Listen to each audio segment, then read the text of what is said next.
শরীফ ওসমান হাদির মৃত্যুর খবর শোনার পরপরই উত্তাল হয়ে ওঠে ঢাকা শহর এবং তারই ধারাবাহিকতায় প্রথম আলো ডেইলি স্টারের অফিসগুলোতে ভাঙচুর চালিয়েছিল বিক্ষুব্ধ ছাত্র জনতা। এই মুহূর্তে আমরা ডেইলি স্টারের সামনে থেকে আপনাদেরকে দেখানোর চেষ্টা করছি। দেখাচ্ছে যে ধ্বংসপ্রাপ্ত ডেইলি স্টারের সামনে কিন্তু এখনও আইনশৃঙ্খলা বাহিনী অবস্থান করছেন এবং বাইরে কিন্তু বিক্ষুব্ধ ছাত্র জনতা এখন অবস্থান করছেন। দর্শক, যদি একটু দেখানোর চেষ্টা করি, গতকাল রাতে শরীফ ওসমান হাদির মৃত্যুর খবর শোনার পরপরই উত্তাল হয়ে উঠেছিল ঢাকা শহর এবং তারই ধারাবাহিকতায় বিক্ষুব্ধ ছাত্র জনতা ধানমন্ডি 32, প্রথম আলো এবং ডেইলি স্টারের অফিসে ভাঙচুর চালিয়েছিল। দর্শক, দেখানোর চেষ্টা করছি ধ্বংসপ্রাপ্ত ডেইলি স্টারের অফিস।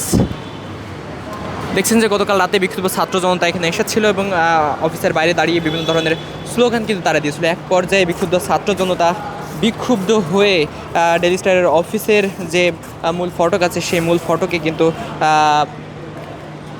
লাঠির সোঁটা দিয়ে আঘাত করেছিল। এক পর্যায়ে তারা কিন্তু ভিতরে ঢুকে পড়েছিল এবং ভিতরে ঢোকার পরে তারা কিন্তু ভাঙচুর চালিয়েছিল। এই মুহূর্তে দেখানোর চেষ্টা করছে ডেইলি স্টার অফিসের মূল ভবন থেকে। মূলত গত 12 ডিসেম্বর শরীফ ওসমান হাদি রাজধানীর বিজয়নগর পানির ট্যাঙ্ক এলাকা থেকে নির্বাচনী প্রচারণা চলাকালে গুলিবিদ্ধ হয়েছিল। তারপরে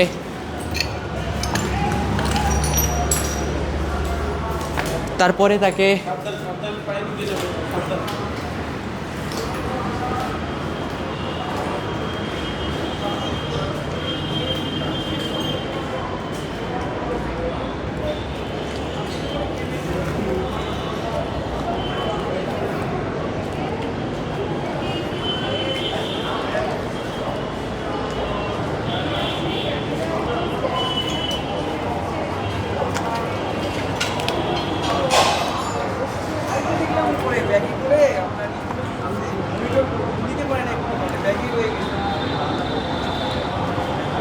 দর্শক, গত 12 ডিসেম্বর শরীফ ওসমান হাদি নির্বাচনী প্রচারণা চলাকালে রাজধানীর বিজয়নগর পানির ট্যাঙ্ক এলাকায় কিন্তু তিনি গুলিবিদ্ধ হয়েছিল।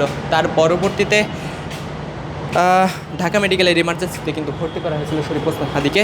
পরবর্তীতে পরিবারের ইচ্ছা অনুযায়ী রাজধানীর এভার কেয়ার হাসপাতালে ভর্তি করার পর উন্নত চিকিৎসার জন্য তাকে কিন্তু সিঙ্গাপুরে নিয়ে যাওয়া হয়েছিল এবং গতকাল রাতে সিঙ্গাপুর থেকে কিন্তু খবর আসে যে শরীফ ওসমান হাদি আর বেঁচে নেই এবং তারপরেই উত্তাল হয়ে ওঠে ঢাকা শহর। আমরা দেখেছি বিক্ষুব্ধ ছাত্র জনতা জড়ো হতে শুরু করে এবং হাদির সমর্থক গোষ্ঠী যারা রয়েছে তারা কিন্তু বিভিন্ন ধরনের স্লোগান দিতে দিতে শাহবাগে জড়ো হয়েছিল, টিএসসিতে জড়ো হয়েছিল। আমরা দেখেছি যে এক পর্যায়ে বিক্ষুব্ধ ছাত্র জনতা প্রথম আলো এবং ডেইলি স্টারের অফিসের দিকে অগ্রসর হয়েছিল।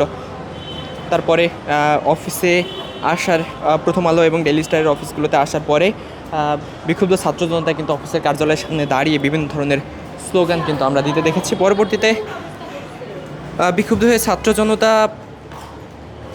ডেইলি স্টার এবং প্রথম আলোর অফিসের ভেতরে ঢোকার চেষ্টা করেছিল। পরবর্তীতে একাধিক বিক্ষুব্ধ ছাত্র জনতা একসাথে ডেইলি স্টার এবং প্রথম আলোর অফিসের ভিতরে ঢুকে পড়েছিল এবং অফিসের যে জিনিসপত্র রয়েছে সেগুলো কিন্তু তারা ভাঙচুর চালিয়েছিল।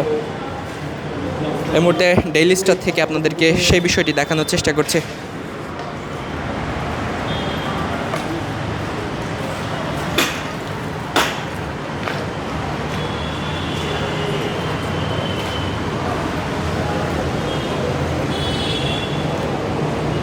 দেখছেন যে ডেইলি স্টার অফিসের সামনে এখনও কিন্তু আইনশৃঙ্খলার বাহিনীরা অবস্থান করছেন এবং ঠিক তার সামনেই বিক্ষুব্ধ ছাত্র জনতা কিন্তু এখনও অবস্থান করছেন।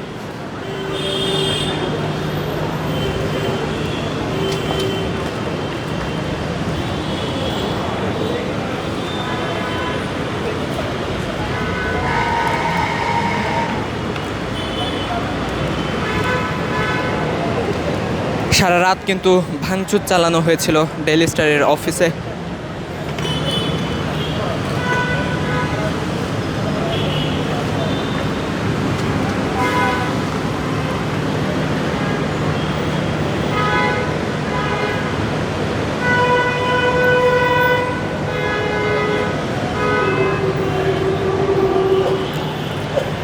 দর্শক, যদি একটু জানিয়ে রাখি, ডেইলি স্টার এবং প্রথম আলোর অফলাইন যে পত্রিকা সেই পত্রিকা কিন্তু আজ প্রকাশিত হচ্ছে না।